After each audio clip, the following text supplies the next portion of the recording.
Headphones soft, tense African drumbeat fades in. The sound of rushing water echoes beneath the narrator's calm, haunting voice. In the heart of a quiet Nigerian village, beneath the whisper of palm trees and the song of restless spirits, one woman's jealousy turned into tragedy. A mother's anger, a child cry, and a river that never forgets. Tonight, you'll hear a story that reminds us, evil may hide behind smiles, but the truth always rises just like the river that swallowed it. Pause, thunder rolls softly. Welcome to Tales by Wealth, where every story carries a heartbeat, a lesson, and a warning. Before we begin, drop a comment below and tell us where you're watching from. Let the river know your name. And remember, don't. Just listen, feel this story. Eyes widened when he saw her alone by the river. Where's my son? Where's Toby? She opened her mouth, but no words came out. The lantern light flickered, revealing her wet wrapper and trembling fingers. He stared at her, his face tightening. Clara, where's my boy? The river whispered. The wind answered, but Toby did not. Chief Adewale stepped closer, suspicion and fear filling his eyes. Tell me you didn't. Clara, tell me you didn't do something foolish. Clara shook her head, stepping back. I only wanted to scare him. He slipped. I didn't mean to. But her words were swallowed by the sound of rushing water as Chief Adewale dropped the lantern and dove into the river. For a few moments, there was chaos, the sound of splashing, gasping, and desperate searching. The lantern floated away, its flame dying as it drifted. Then silence again. Only the night wind remained. Mama Clara fell to her knees, tears streaming down her face. She buried her hands in the mud, whispering, I didn't mean to. God knows I didn't mean to. But deep inside her, she knew this was no accident. Hours later, when dawn broke over the small town of Ijemo, word spread like wildfire. Chief Adewale's son drowned in the river last night. People gathered near the bank. Women tied their wrappers above their knees, searching through the water. Men with lanterns waded in, calling the boy's name. Mama Clara sat apart from them, her eyes hollow. The chief sat beside her, drenched and silent. No one spoke to him. No one dared. By noon, the search was called off. The boy's small wooden toy, the one his mother had carved, was found floating near the rocks. Chief Adewale picked it up, stared at it, and then slowly turned toward his wife. His expression was unreadable, cold, hard, almost deadly. Clara, he said quietly, if my son's spirit comes back for justice, even the river won't be enough to hide you. Her throat tightened, because she knew something nobody else did. The boy wasn't dead when he hit the water. She'd seen him move. She'd heard him cry for help. But instead of saving him, she'd walked away. And now, as the wind blew over the river again, she could have sworn she heard a small voice whisper her name from beneath the current. Mama! Clara! She jumped up in terror. Who's there? But no one answered. Only the river, calm, deep, and waiting. And deep inside her heart, she knew the truth. This story wasn't over. 3 days had passed since the river swallowed young Toby. But the village of Ijemo had not slept in peace. The once cheerful songs of market women had grown quieter. Children no longer played near the stream. Even the wind that used to whistle through the palm trees now seemed to carry whispers. The elders said the river was angry. The priest said a spirit had been offended. But deep in her heart, Mama Clara knew what haunted her was not just superstition. It was her own guilt. Every night since that dreadful evening, she had dreamed of the same thing. Toby standing by her bedside, dripping wet, his small wooden toy floating beside him. His lips never moved, but his eyes always asked the same question. Why? That morning, she woke up screaming again. Chief Adewale stirred beside her, his face pale from sleepless nights. His eyes were sunken, his beard unkempt. He had barely spoken since the incident. She sat up, trembling. He came again, she whispered. I saw him. Adewale looked at her sharply. Who? She turned her eyes away. Toby. The chief sighed heavily. Enough, Clara. Don't speak nonsense in my house. The boy's gone. The river took him. She stared at him, voice breaking. But what if it didn't? Adewale's face hardened. Stop it. He stood up abruptly, grabbing his walking stick. The elders are waiting for me at the square. We must plan the final rites. He left the room before she could say another word. Mama Clara sat on the edge of the bed, clutching her wrapper tightly. She felt cold, though the sun was already bright. She couldn't shake the image of those small eyes staring into her soul. Suddenly, a faint knock came at the door. She hesitated. Who's there? No response. Then, slowly, the door creaked open by itself. Her heart pounded. She stood up quickly. Is anyone there? Silence. She took a step closer and froze. There, right at the threshold, lay something wet. A small piece of wood.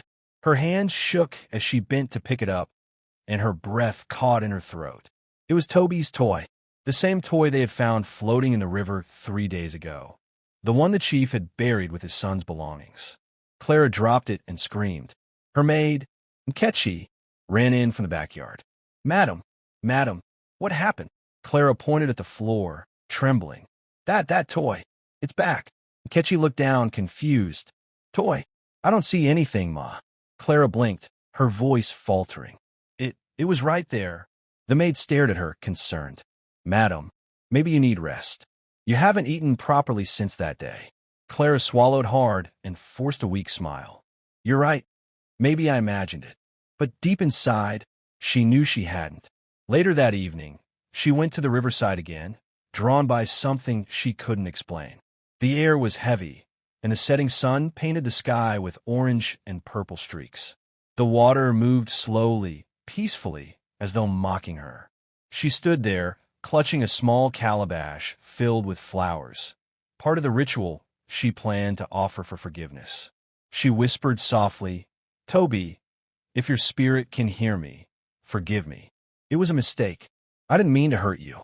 The water rippled gently, and for a moment, she thought she saw movement beneath the surface. Then came a faint voice, distant, yet familiar. Mama! Clara. Her knees buckled. The calabash slipped from her hand, spilling flowers into the river.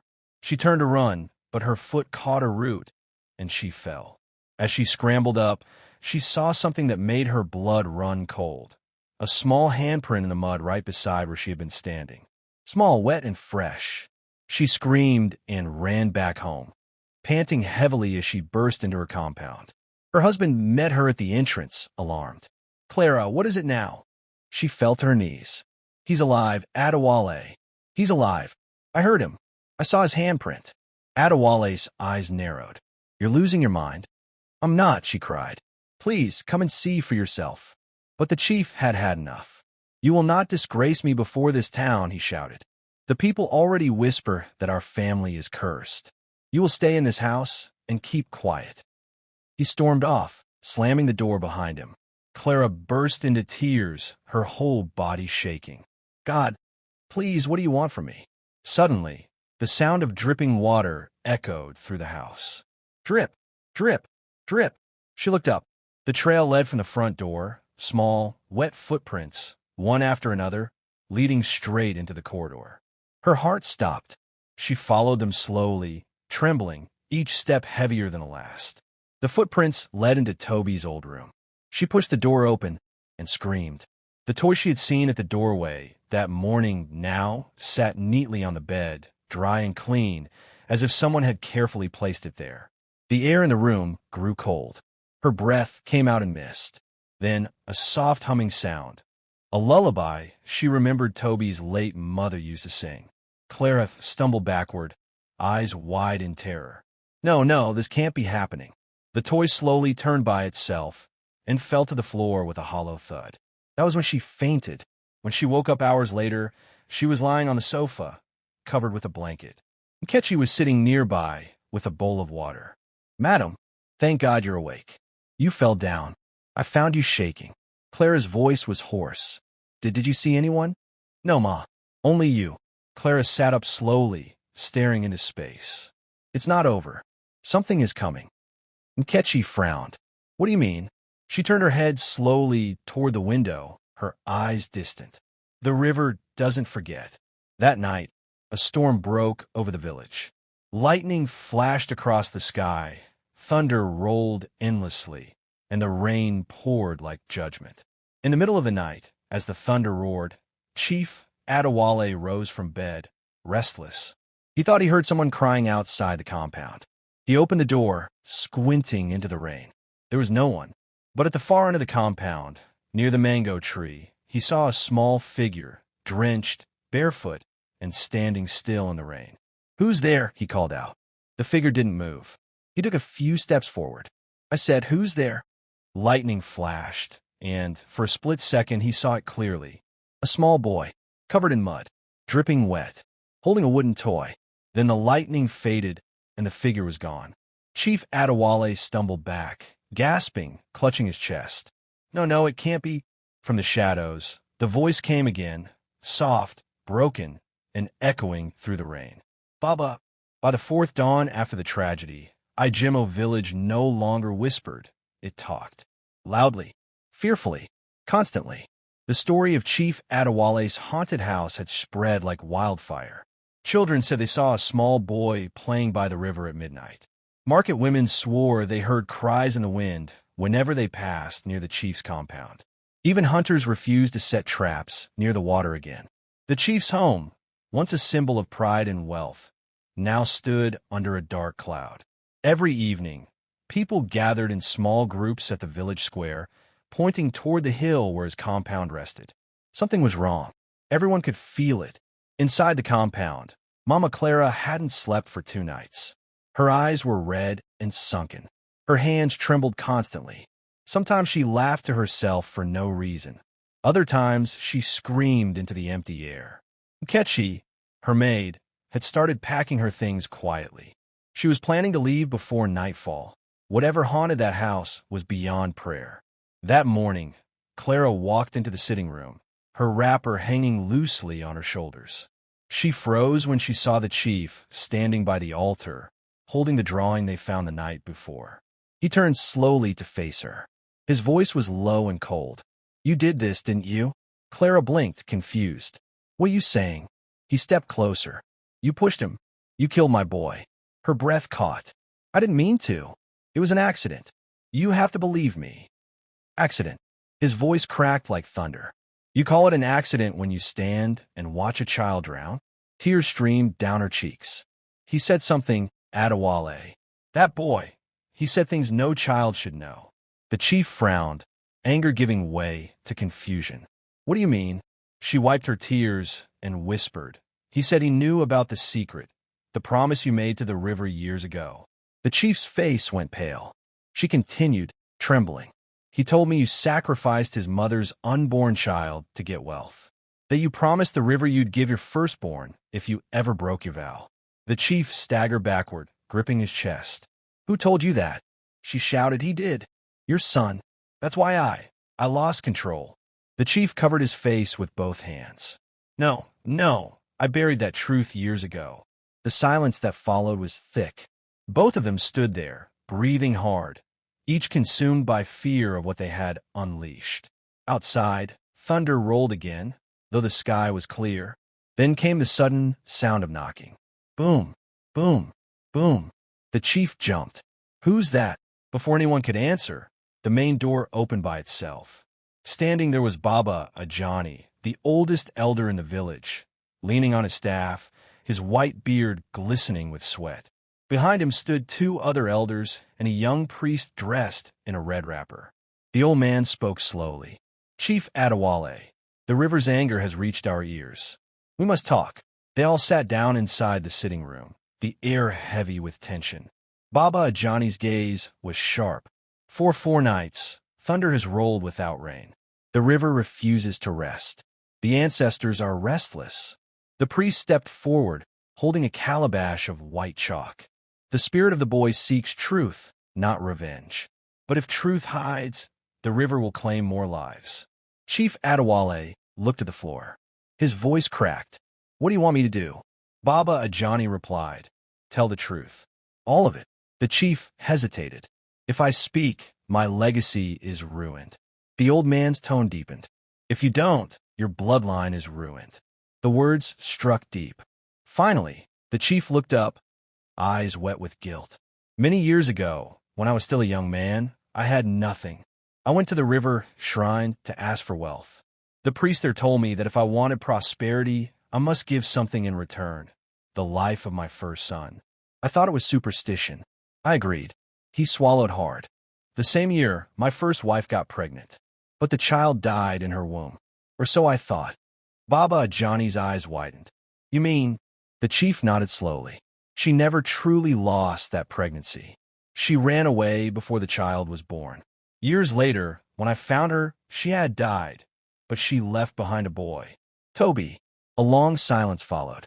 The only sound was the chief's shaky breathing. Mama Clara's voice came out weak and trembling. So the boy, the river was waiting all along.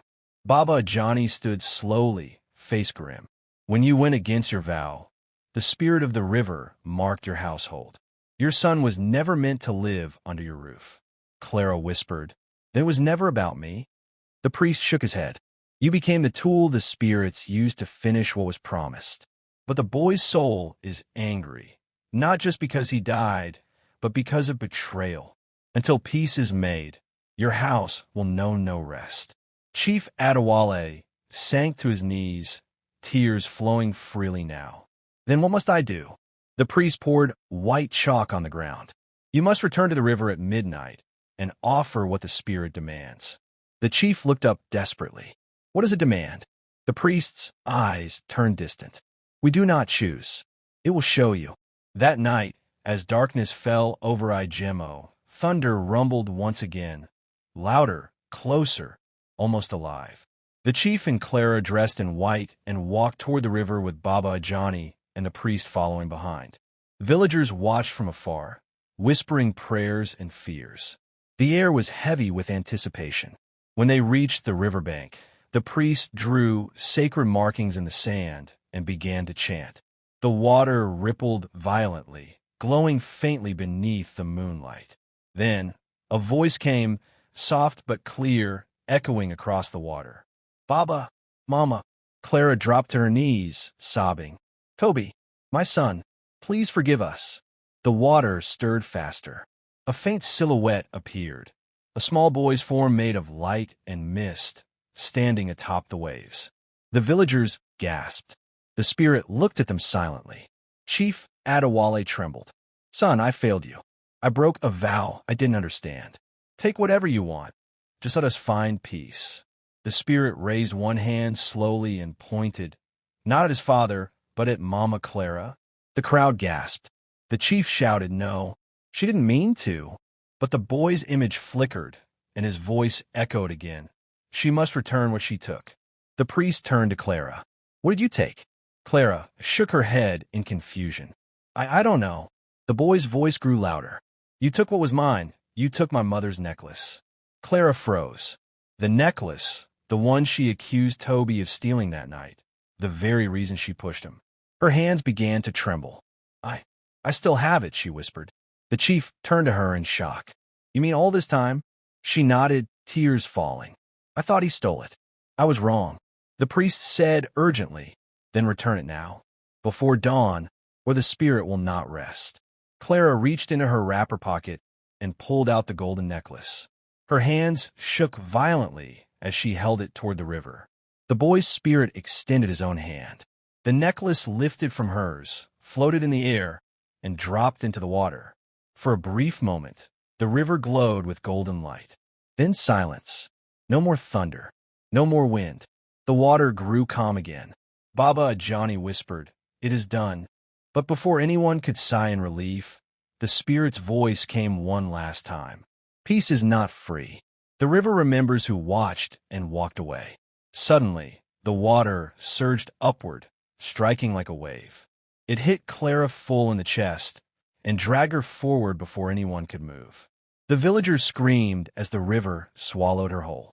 The surface went still. No sign of her. The chief fell to his knees, weeping uncontrollably.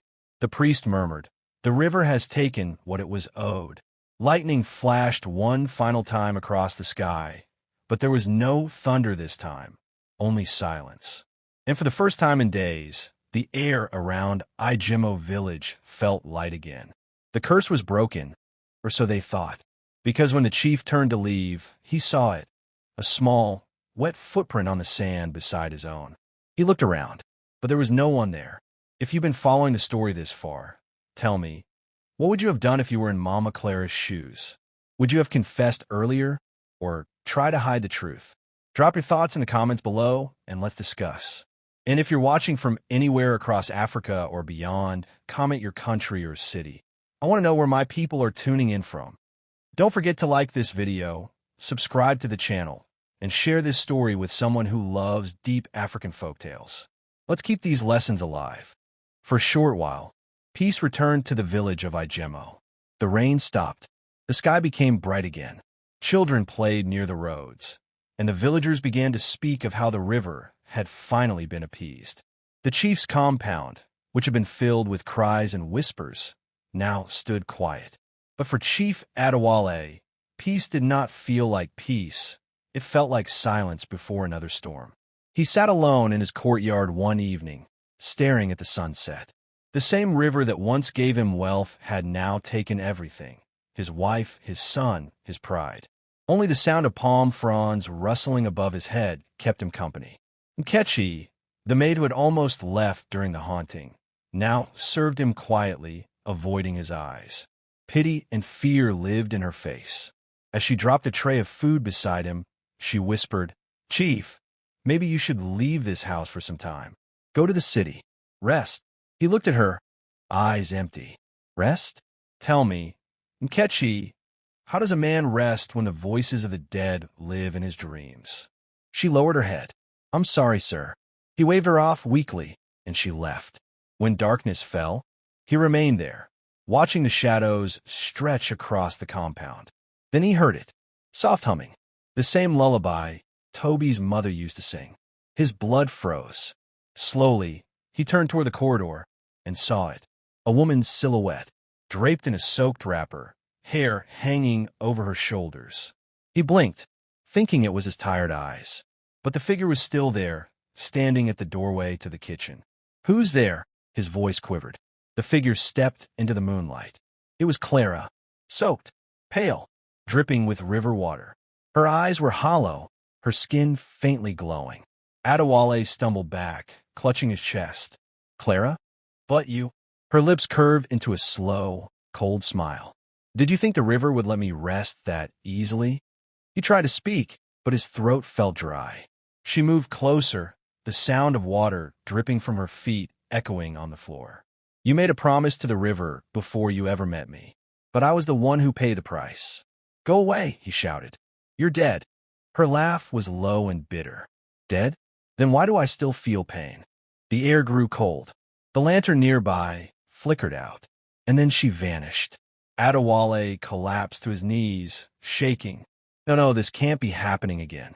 The next morning, he told Baba Ajani what he saw. The elder's face darkened.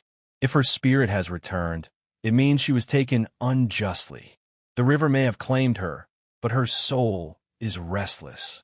Adewale's voice broke. "What must I do?" The elder leaned on his staff. "You must cleanse the land and free her spirit before she drags others with her. The river may not stop at one soul." The chief nodded weakly. "Then help me, Baba. Please." The old man sighed. "Meet me by the riverside tonight. Come alone." That night, the river looked calm again, too calm. The moon hung low, and fireflies danced above the surface. Baba Ajani sat by the bank, murmuring old incantations. The chief knelt beside him. The elder sprinkled white powder into the water. "Speak from your heart, Chief Adewale. The spirits must hear truth, not pride." Adewale closed his eyes and whispered, "Clara, wherever you are, I wronged you too. I blamed you for my sins. I was blind by greed. Please find peace." For a moment, there was silence. Then the water rippled gently. A faint light appeared on the surface, and Clara's face emerged, calm and sad. The chief gasped. "Clara." Her ghostly voice spoke softly. "I forgive you, but the debt is not yet paid." Baba Ajani frowned. "What debt?" The water rippled again, and another voice joined hers, a small, innocent one. Baba, Adewale's heart stopped. Toby, the boy's spirit appeared beside his mother. You gave your word to the river, and you broke it. Only when you return what you took will peace come. The chief cried out, but I've lost everything. What more can I give? The river glowed brighter, and from the depths, a figure began to rise, a man in ancient white cloth, holding a staff made of shells and reeds. His eyes were pale like the moon, the spirit priest of the river. His voice thundered, deep and echoing. You gave your vow to the river for wealth, yet you used that wealth to build pride, not gratitude. You fed yourself and forgot your promise. The river now demands balance. Adewale fell flat on his face. What do you want from me? Return the wealth, the spirit said. Feed the poor, heal the hungry. Only when the blessings you stole are shared will the curse of your house end. The wind howled, the water glowed fiercely. Then in one final whisper, both Clara and Toby said together, Do what's right, Baba, before it's too late. Their forms dissolved into mist, and the river went still again. By dawn, Baba Ajani and the chief walked back toward the village in silence. The elders spoke softly. You have heard the will of the river. You know what to do. Adewale nodded weakly. I'll give everything back. Every coin, every land. Let them go to those in need. But Baba Ajani warned, if your heart is false, the river will rise again. The chief looked at the ground. My heart has nothing left to lose. Weeks passed. True to his word, Chief Adewale began giving away his riches. He sold his lands and shared the money among widows and orphans. He built wells in nearby villages and repaired the old shrine by the river that had been abandoned for years. For the first time in decades, people spoke his name with respect again. And yet, each night, as he lay in bed, he would still hear faint dripping sounds from outside, as if someone was walking, wet-footed, across his veranda. Sometimes, he thought he heard Toby's laughter in the wind. Other times, Clara's voice whispering softly, We're watching. One night, as he sat before the fire, staring into the flames, he whispered, If you can hear me, my son, my wife, I've done what you asked. Please let me rest. The fire crackled. Then, tap, tap, tap, came 3 knocks on the door. He turned slowly. Who's there? Silence. He opened the door, and there on the ground lay a small wooden toy, the same one Toby used to play with. It was dry, clean, and beside it, a note written in small, uneven letters. Thank you, Baba. We're free now. Adewale picked it up, tears filling his eyes. For the first time in months, he smiled. But as he turned back toward his room, he didn't see the faint reflection forming on the water jar in the corner. The faces of a woman and a child, watching him with calm eyes. Do you believe spirits forgive once justice is done? Or do they keep watching from beyond? Drop your thoughts in the comments. I'd love to hear what you think. And if you're enjoying this story, don't forget to hit that like button and subscribe so you don't miss what happens next. At first, it seemed as though Chief Adewale's repentance had worked. The village of Ijemo blossomed again. The wells he built gave clean water to the people. The orphanage he funded became a refuge for many lost children. The market square was lively once more, filled with laughter, drumbeats, and praise songs. Everyone said, the curse has ended. The river has forgiven. But peace that comes too quickly can sometimes hide a deeper storm. It began with whispers. One of the widows who received money from the chief woke up one morning screaming that her roof was dripping blood. Another, a palm wine seller, claimed she saw a woman standing over her pot at night, soaked and staring. At first, the villagers dismissed them as stories of jealousy. But within days, more began to complain. Chickens died mysteriously. Children spoke of seeing a boy playing by the wells at dusk, a boy who vanished when approached. And everywhere those strange signs appeared, they led back to one thing: the money Chief Adewale had given away. One morning, Baba Ajani came rushing into the chief's compound, his staff tapping urgently on the ground. Chief Adewale, he called, you must come quickly. Adewale, now thinner and quieter, came out wearing a simple white cloth. What is it, Baba? The old man's face was grave. The people who took your money are suffering strange afflictions. It seems the wealth itself was cursed. The chief's heart sank. But I gave everything away in peace. Baba Ajani nodded slowly. Yes, but wealth born for broken promises carries the spirit of greed. Until it is cleansed, anyone who touches it inherits the curse. Adewale grabbed his head in despair. So the river is still not done with me. The elder's tone was calm but stern. It is not anger this time. It is warning. That night, Chief Adewale could not sleep. He walked through his empty rooms, listening to the faint sound of the river far away. His home was now bare. No gold, no portraits, no servants. Only memories filled the walls. He paused at the small altar where he had placed Toby's wooden toy. He lit a candle and whispered, "Son, what more do you want from me?" The flame flickered and the toy rolled slightly forward. Then came a whisper, soft, distant, but clear. "Not me, Baba, it's her." Adewale froze. "Who?" No answer. He knelt, trembling. "Tell me who?" The flame rose higher, bending toward the window, pointing outside. He rushed to the veranda and looked toward the horizon. The river glimmered faintly under the moonlight, calm and distant. But behind it, toward the old shrine, he saw something else, smoke rising from the trees. By morning, word reached him that the old river shrine had burned overnight. No one knew how. Adewale's chest tightened. The river is angry again. Baba Ajani arrived soon after, panting. "I warned you. The wealth was never yours to give. The spirit wants it restored, not to men, but to the land." The chief frowned. "To the land?" "Yes," said the elder. "Build what feeds all, not some. The spirit demands a place where both the living and the dead can find peace." The words echoed in his head. A place where both the living and the dead can find peace. He thought of the orphanage, the wells, the widows, but none of them brought peace. Then an idea struck him. "I will build a sanctuary," he whispered. Baba Ajani nodded. "Then do it quickly, for the river's patience runs short." Weeks turned into months. Chief Adewale gathered the remaining funds and land deeds he could recover. He built a quiet sanctuary near the river, half temple, half home.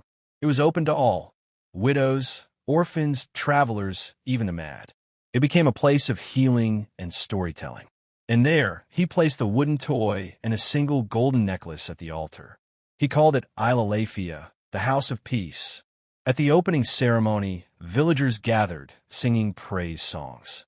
Baba Ajani blessed the sanctuary with palm fronds and water. But just as the ceremony was ending, the skies darkened suddenly. The wind rose. The villagers murmured in fear. Adewale looked up, heart pounding. The river behind the sanctuary began to ripple, though there was no rain. Then a small figure appeared, faint, glowing, walking toward the sanctuary. It was Toby. The crowd gasped and stepped back. He smiled softly and said, "Now, Baba, the river is pleased." Then he turned and pointed toward the far side of the water, where a tall palm tree stood. Beneath it, a woman's form shimmered, Clara, dressed in white, holding his hand. They both smiled at Adewale. The chief fell to his knees, tears flowing freely. Thank you both." Their forms faded slowly into mist, and the clouds above began to clear. The villagers clapped, singing songs of deliverance. It felt like the end of the story. But that night, when the last candle in the sanctuary burned low, Adewale sat alone inside, reflecting on everything that had happened. He heard footsteps outside, light, slow, deliberate. He turned, expecting to see Baba Ajani. But when he looked out the window, there was no one. Then he noticed something strange, wet footprints leading from the door straight to the altar. And on the altar, the wooden toy had moved again. This time it was facing him. He smiled sadly, whispering, "So you're still here, my son." But then he heard another voice, soft, whispering from behind the altar. "Not just him." He froze. "Who's there?" The candle flickered. A cold wind swept through the sanctuary. A new voice, deeper, unfamiliar, spoke from the shadows. "You built peace for yourself, Chief Adewale. But what of those who suffered from your wealth before you repented?" The chief's eyes widened. "Who are you?" The voice echoed, heavy like the river's current. "I am the voice of those you forgot, The workers who drowned building your mansions, the farmers whose lands you took, the families who starved while you feasted. He staggered backward. No, I've paid. I gave everything. The voice thundered. You paid the river. But what of the land? The sanctuary shook slightly, dust falling from the roof. He fell to his knees again, crying out, Then tell me what to do. Silence. Then a faint whisper in the wind. Before the final moon rises, return what was stolen from the earth, or join those beneath it. By morning, the sanctuary was calm again. The villagers found the chief sleeping on the floor near the altar, pale and weak. They woke him gently. Baba Ajani stood beside him, eyes full of concern. You saw something, didn't you? Adewale nodded slowly. Yes, Baba. I thought the curse was gone, but I was wrong. There's more. The elder sighed deeply. Then your journey is not finished. That evening, as the sun dipped below the trees, Chief Adewale stood at the riverbank once more. The place where his son had vanished, the place where his wife had been taken. He whispered, If the land demands it too, then I will give everything back. Take my life if you must, but let the village live. The river remained calm, the wind quiet. But far behind him, deep in the forest, a strange light flickered. It wasn't from fire. It wasn't from the moon. It was from something older, something that had been watching, waiting. The morning after that strange light appeared in the forest, Chief Adewale woke up with a heaviness in his chest, the kind that whispered, You're not done yet. The air felt different that day. Birds refused to sing. The usual morning wind that rustled the banana leaves was gone. Even the river, far behind the sanctuary, looked still, as if holding its breath. He didn't tell anyone about the voice that spoke to him in the sanctuary. Not even Baba Ajani. But deep down, he knew what it meant. The river wasn't the beginning of the curse. It was only the messenger. The true power was buried deeper in the land itself. That afternoon, Adewale visited the edge of his old estate, a vast stretch of farmland he had bought years ago, land that once belonged to poor villagers before he took it. The grass was tall now, the buildings cracked and empty. He walked slowly, remembering the days of his greed, the forced evictions, the men who died building his mansions, the families who lost everything. Each step made his heart heavier. He stopped near the well that had dried up years ago, the same one where, rumors said, 3 laborers had fallen in and died during construction. He had ordered the well to be sealed and forgotten. Now, as he stared at it, something strange happened. The ground beneath the weeds began to shimmer faintly, faint like moonlight hidden under the soil. Adewale frowned. He stepped closer, his staff sinking slightly into the earth. Then, faintly, a whisper, low, sorrowful, and unmistakably human. Chief, we are still here. He froze. Who's there? No answer. Only wind, swirling dust around the dry well. He knelt slowly, touching the cold ground. The moment his fingers brushed the earth, he saw flashes, visions, fast, painful, bright. Men crying out as the well caved in. Workers shouting for help. And himself, standing far away, turning his back. He jerked his hand away, trembling. No, this can't be. The whispers grew louder. You built your wealth on our bones, Chief Adewale. You poured your foundations on our graves. He stumbled back, gasping. Please. I didn't know. A sudden gust of wind howled through the trees, carrying dust and dry leaves around him. Then the voice came again, cold, deep, and ancient. The river forgives, but the earth does not forget. By nightfall, he returned to the sanctuary and called for Baba Ajani. When the elder arrived, the chief looked pale, his eyes sunken with fear. Baba, he whispered, I've seen them. The workers, the ones who died building my house. Their spirits are still trapped in the land. The old man nodded solemnly. I fear this. The river's anger comes from the surface. The land's wrath comes from the roots. What must I do? You must dig where they rest, said Baba Ajani. Free their bones. Give them the burial they were denied. The chief swallowed hard. If I dig, the villagers will call me cursed again. The old man's eyes narrowed. Would you rather be cursed in silence or cleansed through truth? Adewale took a long, trembling breath. Then I will dig. The next morning, he gathered a few strong men and led them to the old estate. Word spread quickly. The chief was digging up his own land. Some called him mad. Others whispered that he was seeking treasure.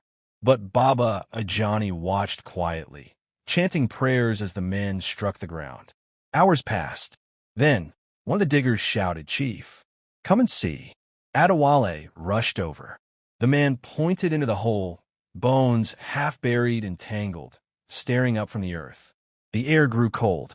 Another digger whispered, "There are 3, maybe 4. Baba Ajani stepped forward, making the sign of the cross and muttering ancient Yoruba chants. The forgotten have been found. Adewale fell to his knees beside the grave, tears falling freely. Forgive me, all of you." The wind picked up, swirling dust around them, and a faint whisper rose from the hole. Not angry this time, but soft like relief. "We waited for you." The men froze. The old man closed his eyes. "They are ready for rest. But you must build their tomb properly, not as a chief, but as a servant." The chief nodded through tears. "I will." Over the next few weeks, Adewale built a small memorial on the site, a simple stone slab marked with names of the unknown workers. He ordered sacrifices of yam, honey, and palm wine, as the elders instructed. He prayed there daily, barefoot, with ashes on his forehead. The villagers, once suspicious, began to see him differently. They whispered, "Our chief has become humble."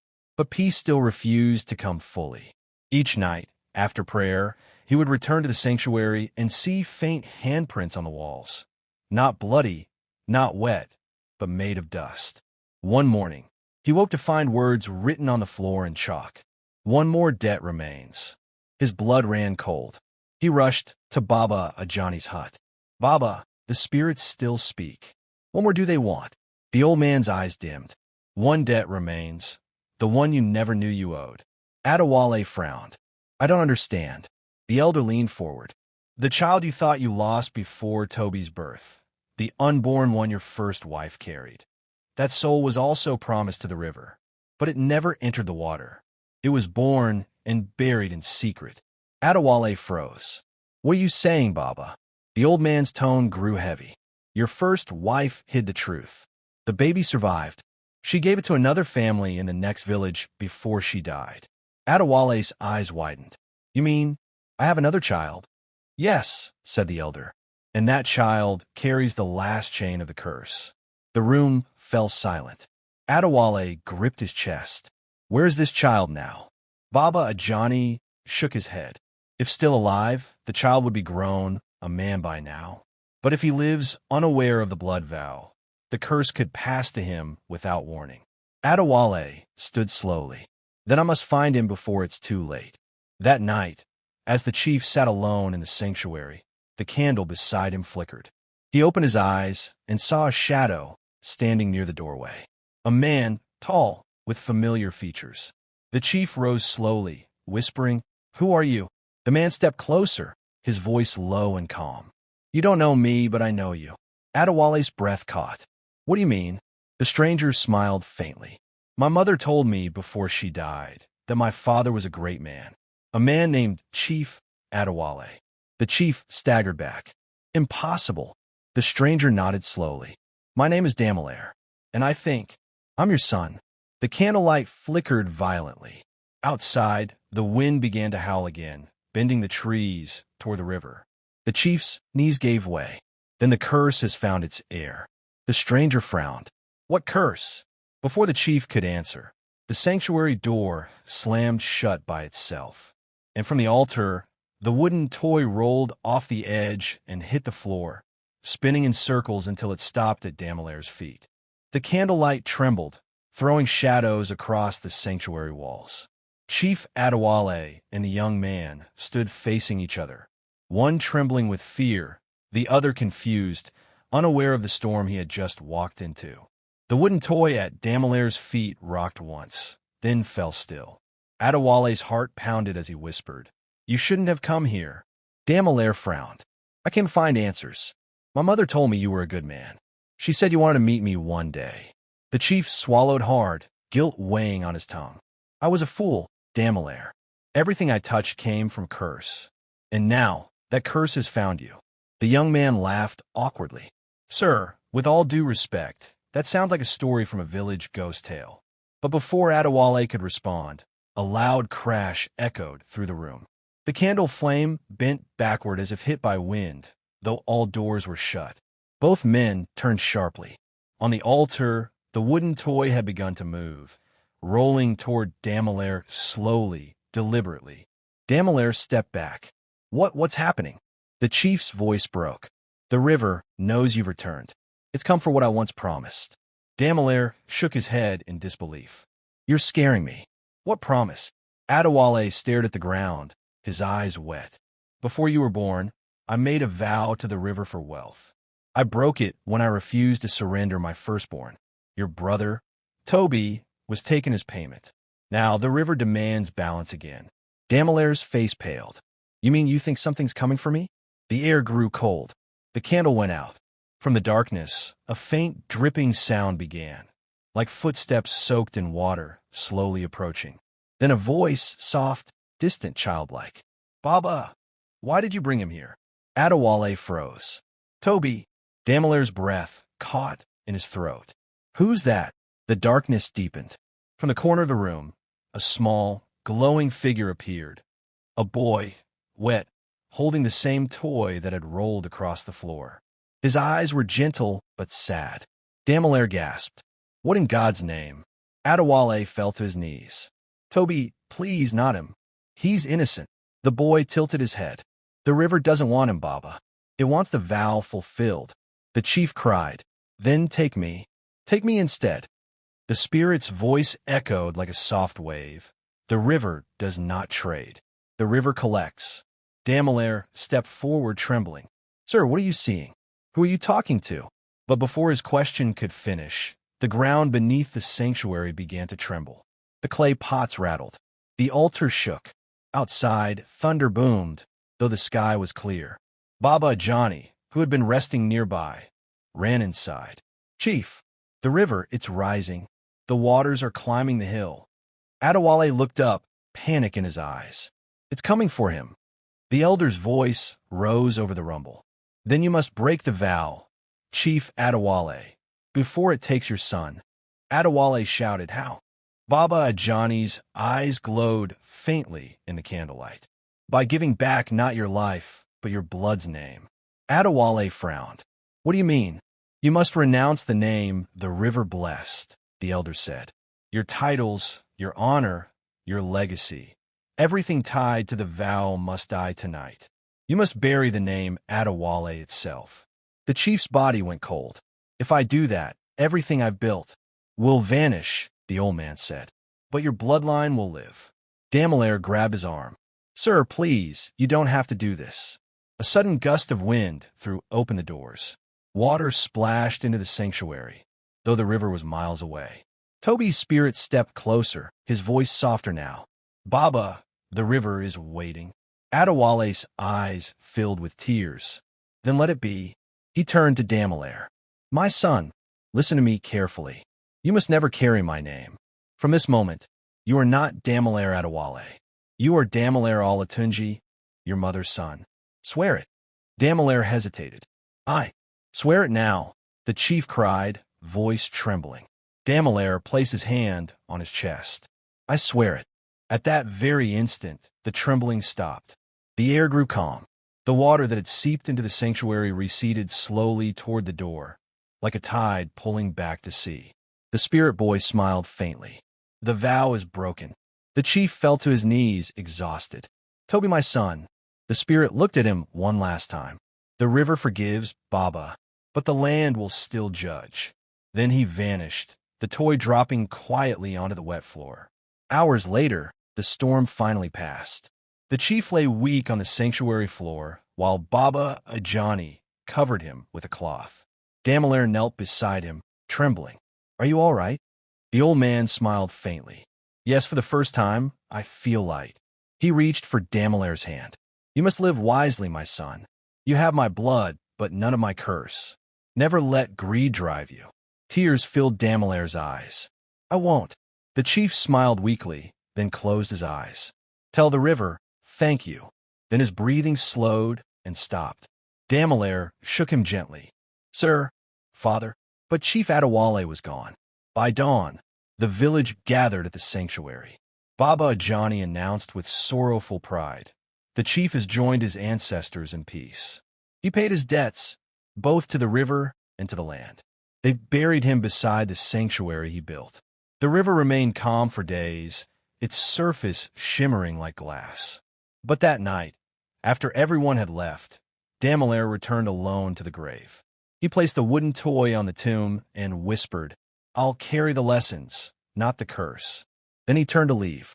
But before he stepped away, the toy rolled slightly, not by wind or touch, and stopped facing the river. A faint child's voice echoed through the night. Remember us. If you were in Chief Adewale's place, would you have sacrificed your name to save your child? What would you have done differently? Tell me your thoughts below. And don't forget, like, subscribe, and share this story with someone who believes every choice has a consequence. For months after his father's burial, Damelaire tried to live like an ordinary man. He left Ijemo village and settled in Abadan, where no one knew his past, his father's name, or the dark story that followed their family. He opened a small carpentry shop near a busy junction. Every morning, he carved furniture, repaired doors, and built wooden toys for children who passed by. It felt peaceful, simple, free. For the first time in his life, he could breathe without the shadow of a river watching him. Or so he thought. One afternoon, as he worked under the shade of his shop, an old woman approached. Her eyes were milky white, her face wrinkled like folded cloth. She wore a faded wrapper tied high above her chest and held a calabash in her hands. Young man, she said, her voice hoarse but steady. You carve with care. That is rare. Damelaire smiled politely. Thank you, Ma. The woman nodded slowly, setting down her calabash. I once knew hands like yours. Hands of a man who built with pride and pain. His name was She paused, eyes flickering strangely. Adewale. The chisel slipped from Damelaire's hand. His heart stopped. Sorry, Ma, what did you say? The old woman looked at him closely. You have his eyes, but your aura different, lighter. You are not him, yet you carry his blood. Damelaire stood still. Who are you? She smiled faintly. I am one of the river's messengers. I watched your father pay his debt. He stepped back slowly. I don't want any part of that. The river has taken enough. The woman laughed softly, not cruelly, but like someone who knew too much. You can't run from blood, my son.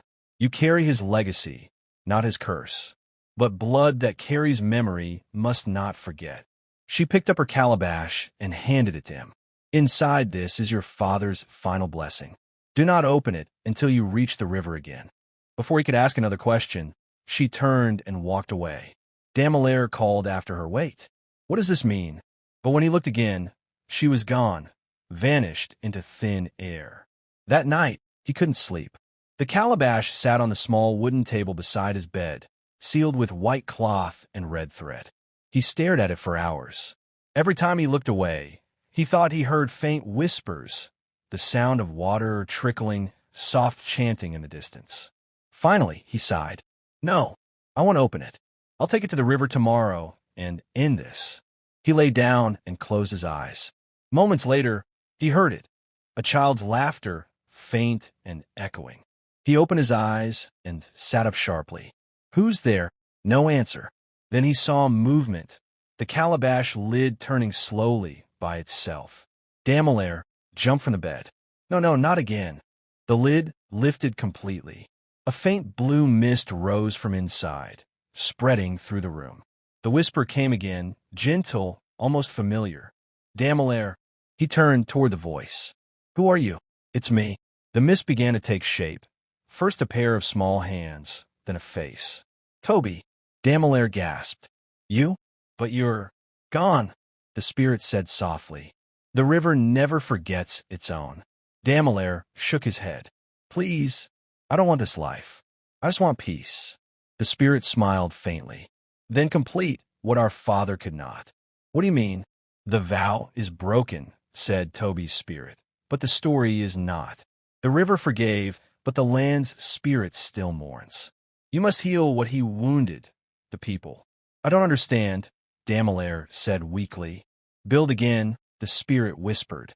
Not for power, not for wealth, but for hope. A house for the lost. A place where no child will ever be forgotten again. The mist began to fade. Toby's voice lingered, softer now. Do this, and both the living and the dead will rest. Then the room went silent. The calabash was empty. The next morning, Damelair packed his few belongings and left for Igemo. The villagers were shocked to see him, the son of Chief Adewale, returning after months of silence. He went straight to the sanctuary his father had built.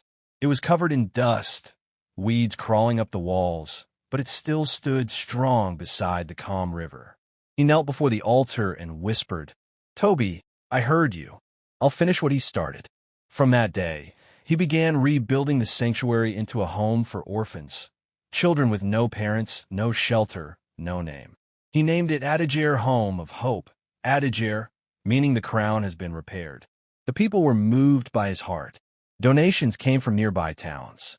Widows, once victims of the old curse, now brought food to help. The laughter of children filled the compound where once there had been wailing. But one night, as he sat outside under the stars, watching the children sleep, he saw something that made him pause. The river's surface glowed faintly again, and there, standing across the water, were two familiar forms, his father and Toby. Both smiled at him. Damelair stood up slowly, tears in his eyes. You're free now, he whispered. Chief Adewale's spirit nodded. And so are you, my son. Then they both faded into the moonlight, the river rippling softly.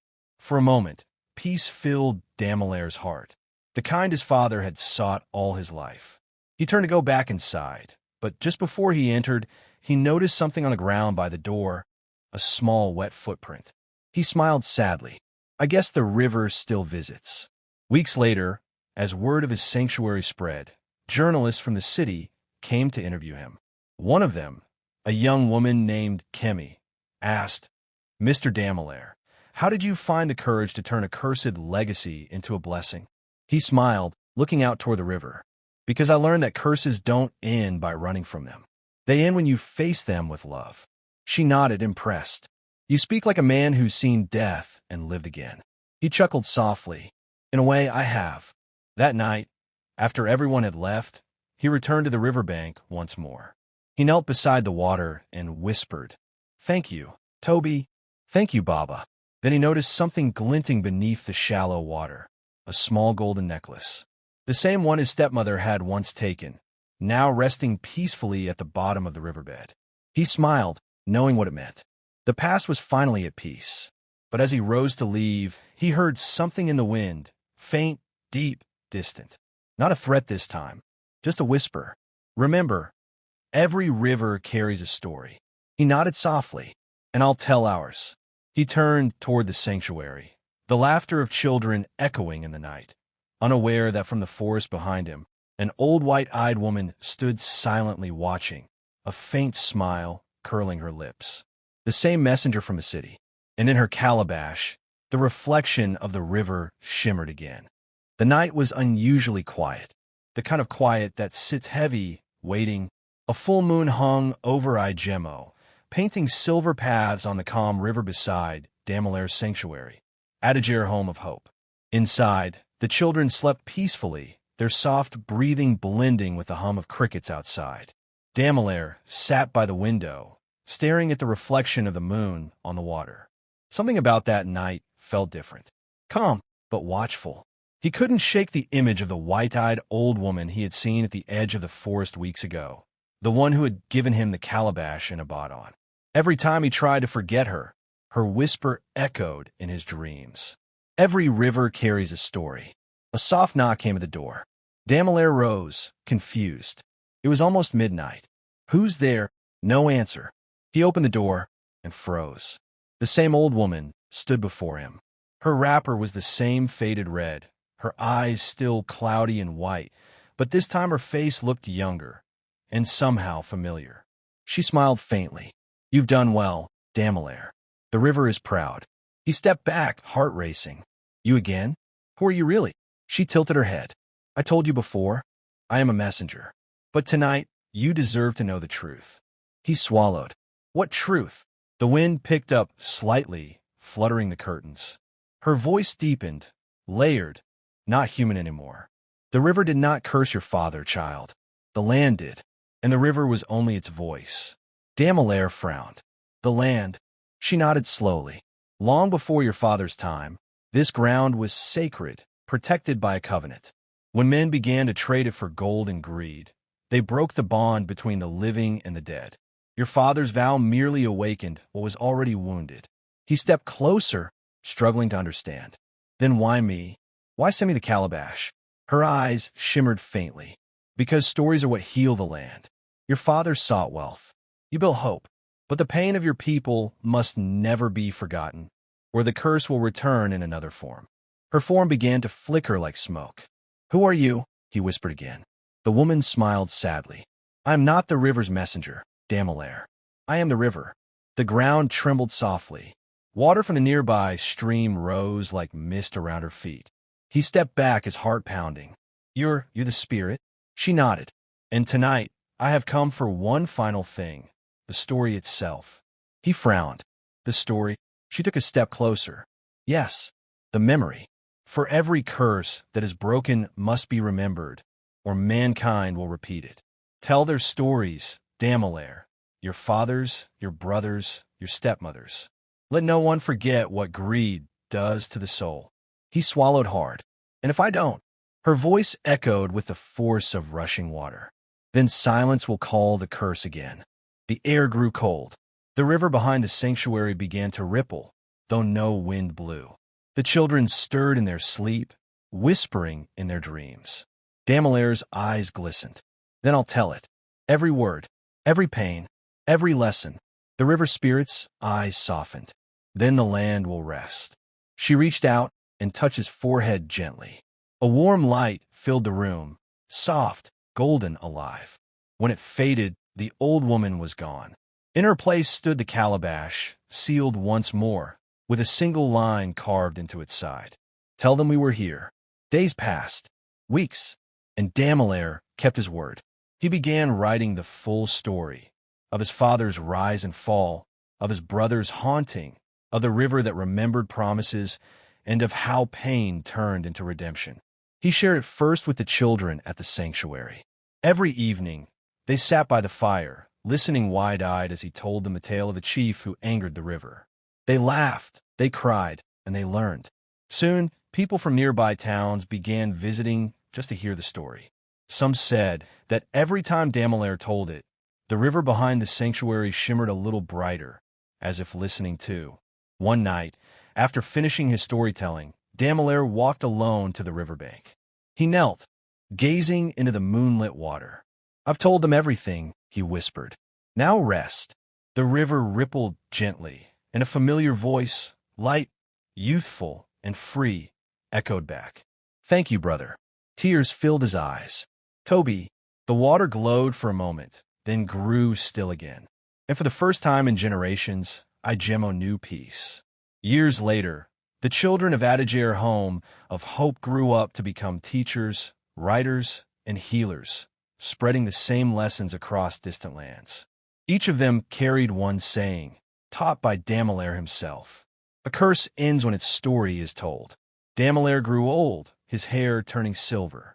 One evening, he sat on his veranda watching the river flow, the sound of children's laughter echoing in the distance. He smiled faintly, closed his eyes, and whispered, the river remembers, but it also forgives. The wind carried his words away, across the sanctuary, over the hills, and down into the water where the moon still danced. And there, in the reflection, 3 familiar faces appeared one last time. Chief Adewale, Mama Clara, and little Toby, all smiling.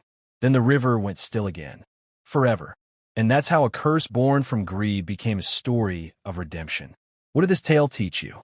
Do you believe the past can ever truly rest, or do its echoes live through us? Drop your thoughts below. I love reading your comments. And if you've been touched by this story, please like, subscribe, and share it so others can learn from it too.